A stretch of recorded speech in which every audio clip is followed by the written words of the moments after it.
Ayan guys, meron tayo ngayon na dalawang CKP.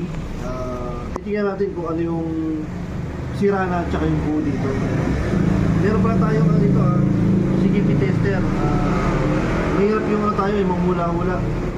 Marami dyan ang bubudol eh. Ayan. Subukan natin tong isa. Tingnan natin kung alin dito yung buo.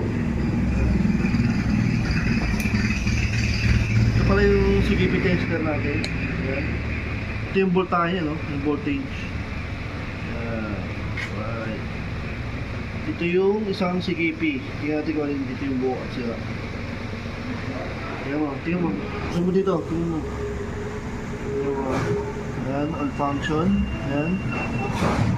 Ayan, meron hole 1, hole 2, hole 3, pulser. Okay, goods lahat.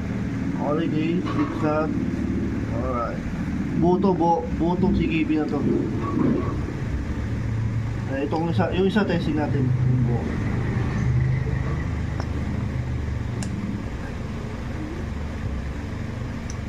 Ito naman yung isa.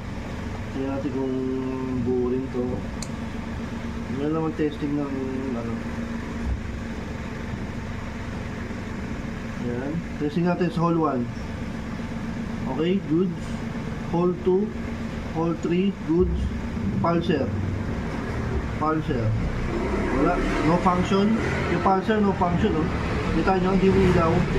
Ibig sabihin, sira yan. Yung pulser niya sira. Yan. Okay, yan natin. Reset natin. Okay, isa pa. Hole 1, hole 2, hole 3, pulser. Okay, goods, wala. 0, 0. Okay, ibig sabihin, sira na itong CKP na to.